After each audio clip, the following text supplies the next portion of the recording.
என் இனிய உறவுகள் அனைவருக்கும் வணக்கம். பாண்டவர்கள், கௌரவர்கள், கர்ணன், கிருஷ்ணன் உண்மை ஆட்சி செஞ்ச நகரம் மூழ்கி இருக்குது யாருக்குமே தெரியல. டெக்கன் காலேஜ் ஆர்கியாலஜிஸ்ட்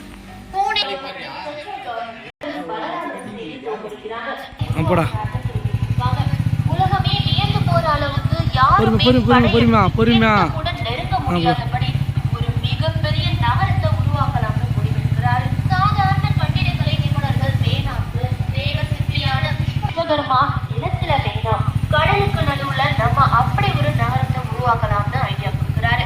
கிருஷ்ணர் கடல் இப்ப இருக்க குஜராத் கடலுக்கு நடுவுல இருந்த ஒரு மிகப்பெரிய மாளிகைய விஸ்வகர்மாவால கட்ட வைக்கிறாரு. நம்ம பாகுபலி படத்துல எப்படி பிரம்மாண்டமான கோட்டையை பார்த்துருப்போமோ அதே மாதிரி 96 சதுர மைல்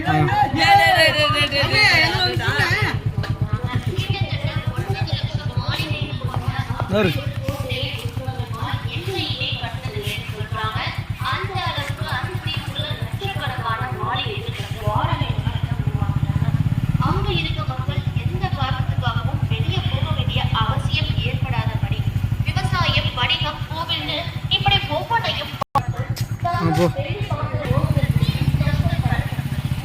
அடியில தானிய கிடங்குகள், ரோட் ஃபெசிலிட்டிஸ் என்று டிரைனேஜ் ஃபெசிலிட்டிஸ் வரைக்கும் பெயரிட்டு யாதவ குல மக்களை பெண்களையும்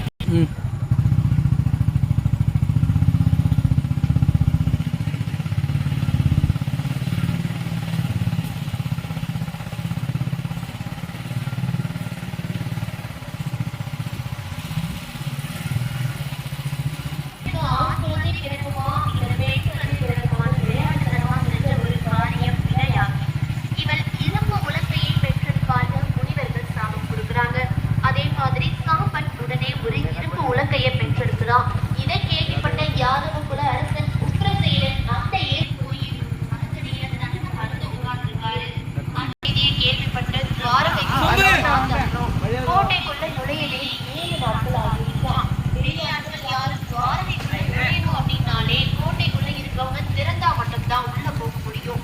மற்றபடி யாராலையுமே நுழைய முடியாது. பெரிய கோட்டை துவாரகை. அர்ஜுனன் துவாரகைக்குள்ள வந்து கிருஷ்ணரோட உடலை தேடி இறுதி சடங்குகளை செய்யறாரு, புறப்படுறாரு. அர்ஜுனன் துவாரகை விட்டு புறப்பட்ட அந்த நிமிடம் மீதமிருந்த துவாரகை நகரம் பெரும் ஆழி பேரலையால் சுனாமி கொள்ளையர்கள் தனி ஒரு ஆண் அர்ஜுனன் கூட வழிமறிச்சு கடத்திட்டு